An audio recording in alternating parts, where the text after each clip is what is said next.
Hi friends, ഇത് നമ്മുടെ ഇന്നത്തെ ഉച്ചയ്ക്ക് ശേഷമുള്ള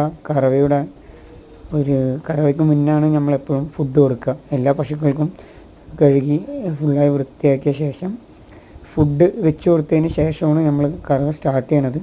അപ്പോൾ കറവ സ്റ്റാർട്ട് ചെയ്യുന്നത് തൊട്ട് മുന്നുള്ള സമയമാണിത്. എല്ലാവർക്കും ഫുഡ് വെച്ച് കൊടുത്ത് ഏകദേശം ഇപ്പോൾ ഫുഡ് എന്ന് പറയുമ്പോൾ നമ്മൾ ഇപ്പോൾ രാത്രിക്കുള്ളതാണെന്ന് വെച്ചാൽ ഇപ്പോൾ വൈകുന്നേരത്തെ കറവയോട് കൂടി കഴിഞ്ഞിട്ട് ഒരു പുട്ട് പരുവത്തിന് നമ്മൾ വെള്ളം നനച്ച് കുതിർത്തി വെക്കുക ചെയ്യുക. ഓവർ വെള്ളം ഉണ്ടാവില്ല. നമ്മൾ പുട്ടിനൊക്കെ ആക്കൂലേ, ആ ഒരു പരുവത്തിനൊന്ന് കുതിർത്തി വെക്കും. അപ്പോൾ രാവിലത്തെ പണി കഴിഞ്ഞാൽ വൈകുന്നേരത്തേക്കുള്ളത് രാവിലെ തന്നെ അതുപോലെ ആക്കി വെക്കുകയാണ് സാധാരണ ചെയ്യാറ്. ഇപ്പോൾ അത് കഴിഞ്ഞു. ഇപ്പോൾ ഏകദേശം നമ്മളിപ്പോൾ ഇനിയിപ്പോൾ ഇതിപ്പോൾ വെച്ച് കൊടുത്തു കഴിഞ്ഞാൽ ഇനിയിപ്പോൾ നെക്സ്റ്റ് ഇപ്പോൾ കറവ ഇപ്പോൾ തന്നെ സ്റ്റാർട്ട് ചെയ്യും. പിന്നെ ഇവിടെ സൈലേജ് ആണല്ലോ, കറവ കഴിഞ്ഞാൽ സൈലേജും വെച്ച് കൊടുക്കും. അപ്പോൾ ഒരു പെട്ടെന്ന് കടക്കില്ല.